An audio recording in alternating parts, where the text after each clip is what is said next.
So I have this presentation also, but this is mainly about Tradeshift Go. A little bit about Tradeshift. It's a company founded 9 years ago. Started off in Copenhagen and has later expanded to San Francisco, to China, to Bucharest, to France, England, and I think now we have 20 locations or more. So we have expanded quite a lot. Always looking for new people.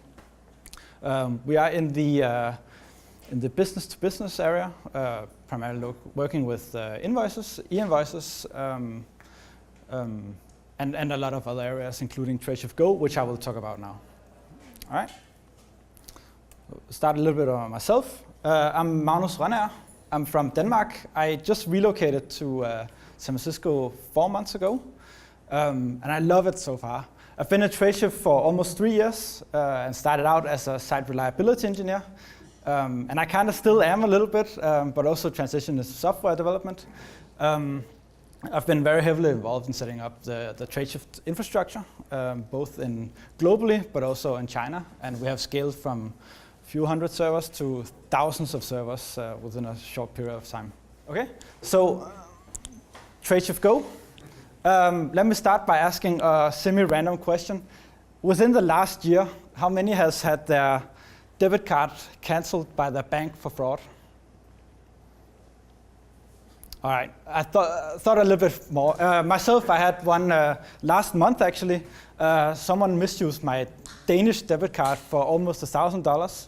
That was pretty annoying, and I haven't gotten one yet. So Tradeshift Go will actually, this is one of the main killer features for me at least, solve this problem. So essentially, you create a bunch of virtual credit cards. So I have one source card, and then based on that, you can request a virtual card with a fixed limit of money. So, for example, I want a credit card with $15, which I'll use for umbrella. Then you go in and request it. Someone else, your manager, will approve it, and you can use it for that purpose, right? And for that, inside Tradeshift Go, you will also see a list of transactions for that card, so you can kind of verify it, and it works very well with the expense department. So that's Tradeshift Go. What we're working on with Scala is kind of the backend part of it. So this is Tradeshift Cards. So Tradeshift Cards is acting as an interface for multiple card providers. And here you can see that we have one interface. So when you register a virtual card, it's kind of agnostic of which card provider you're using. We will identify that and send the call to the existing bank, generating the card, giving the feedback back to the user, and the user doesn't have to worry about that. And all consumers of the cards doesn't have to worry about that. Because we're working with credit cards and debit cards, we have to be PCI compliant, so there are a lot of regulations for how we treat the data and where we put all the data. Coming from the site reliability role, I think this is super interesting also.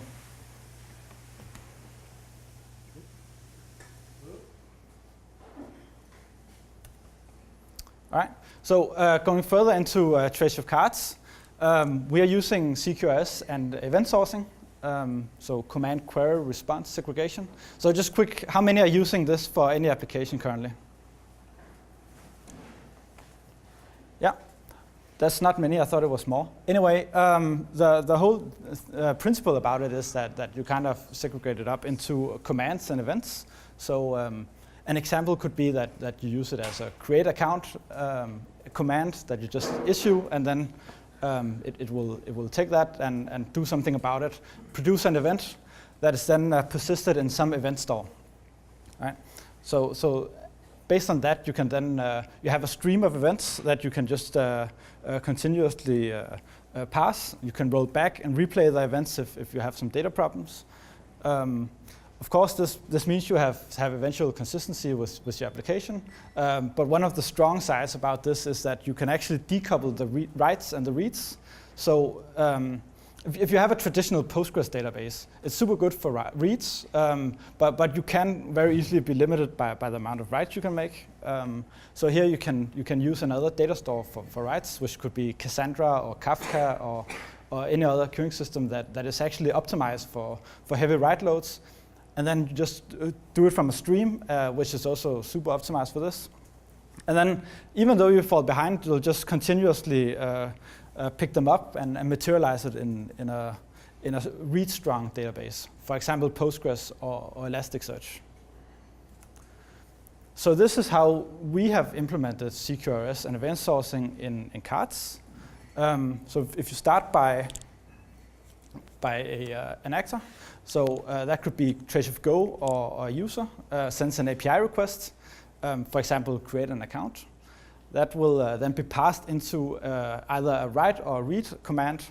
And if it's a write command, it will go to the Akka actors, do its magic there, and then persist the event in Cassandra, which could be account created.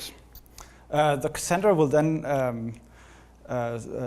dump all its stream of new events back to the application, and then materialize that in both the database, and also we're using Datadog for metrics, right? So once it's persisted in Postgres, we can actually start reading stuff. So when you do the next API request, for example, get all accounts, then instead of going directly to the actor, we can actually read it from the database instead. And this is where it becomes eventually consistent, because there will be a delay from persisting in the actor state and all the way through the Cassandra and materialized. Any questions about this? Yeah? Sorry, maybe I misunderstood, but sort of eventual consistency and you have like a banking model, how do those coexist? So, Please repeat the question. okay, so the question was about eventual consistency and the banking model. So we don't store any source of truth in our application, so we don't have actual financial data here. But if you look at the reads, if you get one account, for example, then it will read directly from the Akka state, and then it's not eventual consistency, but directly set. But it's mostly if you get lists and stuff where you have to read from the materialized view, then it's eventual consistent. But it's just it's mostly for display.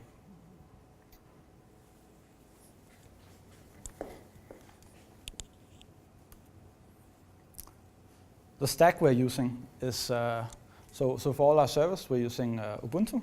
And for all the components, we're wrapping in a Docker container, which means that, so for Tradeshift cards, we're using Scala, of course. So we have the Docker container specialized for this. We could have other components using Node or Java or anything like that, and they have specialized containers for that. We're using Scala, Akka, and for Akka, we're using the modules actors, HTTP, stream. We're using Spray for JSON parsing, and then persistence and clustering. All right. For all the message serializations like commands and events, we are serializing them with protobuf, so we can send them around to the different actors because we are clustering it. Like mentioned, we're using Postgres for the materialized views and Cassandra for the event stores. And then the database access libraries, we're using Slick. And then recently we have converted from SBT to Maven, which will give us benefits for better integration with our CI infrastructure. It gives us a more streamlined for the rest of the components in Tradeshift, and it will give us some other capabilities for doing some component testing. For the node discovery, so when we're spawning up the cluster, we are using node discovery by DNS, and the DNS is resolved from console. So how do we develop in Tradeshift? We use GitHub and we use the fork model. So basically we have the master repo from Tradeshift, and then you fork it out, branch off, and then create a pull request back to put to the master branch. Get a peer to review it, make sure that it lives up to the standards, make sure they have small pull requests so it's easy to review, and then we just iterate fast. Everything is being built with Jenkins. We have Jenkins files for that, so we can kind of explain how is a component being built. And then we don't need to have backups of Jenkins job and stuff like that.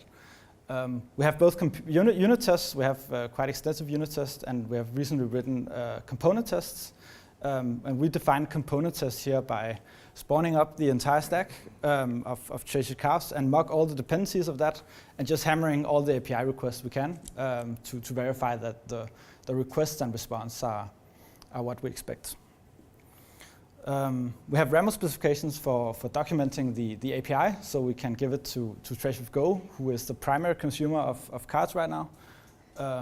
We try to deploy it several times a week, do small iterations so we don't risk building up a lot of code that could put everything in jeopardy. We encourage everyone to deploy, so whenever anyone merges anything, just get it deployed as soon as possible. Everything is fully monitored. We, coming from the SRE background, I care a lot about this, so I monitor everything all the time. We have hooked up to Datadog, which has a bunch of alerts set up to automatically alert on Slack and PagerDuty, and we'll notice immediately if something goes wrong. For exceptions, we use something called Sentry, which is basically just aggregating all the exceptions we're getting, and then we have it hooked up to Slack also, so we can see whenever a new exception is in. Then we'll tackle it immediately and fix it and deploy it. There are some interesting questions or problems with cards. So one of them is PCI compliance, which is there's a lot of rules here, and we need to have audits every single year. So one of them, and this shouldn't scare anyone off. I mean, it's just handling it and creating resolutions around it. So one of it is how we handle all the sensitive data and make sure that we don't risk leaking any of it at all. How do we handle it? How do we store it? Encryption, segregation of network, and so on. Lots of interesting SRE problems in that, and programmatic, of course.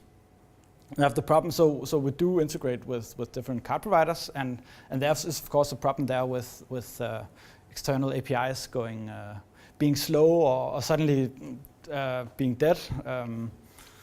They could break the contract by producing different results than expected, and this happens. And another interesting one is developing feature parity with the different card providers. So if we already have a specific set of features for one or two card providers, whenever we onboard new ones, we need to make sure that they can do the exact same as the first one, or we have to implement this at our end. That was just a quick introduction of cards and how we're using it in Tradeshift. Any questions? Yes?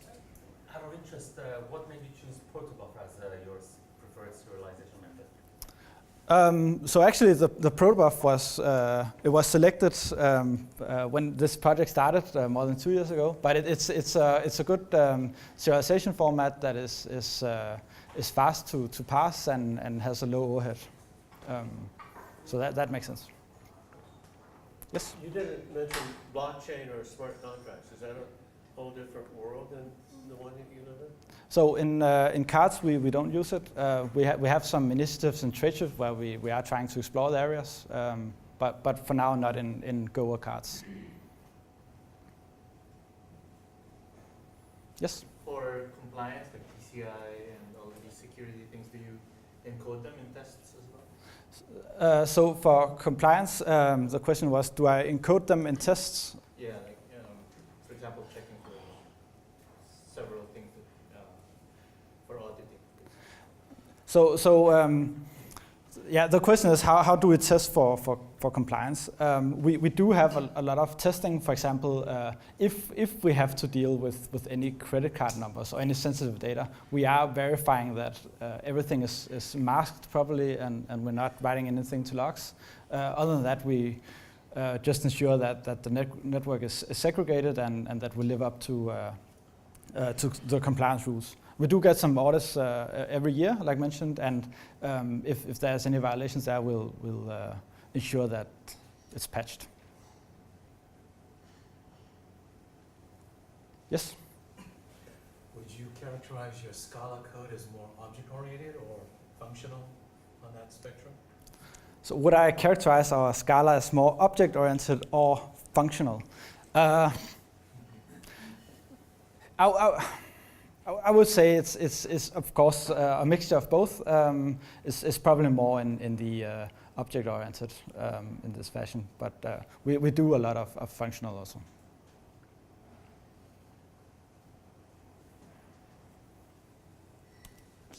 We are hiring.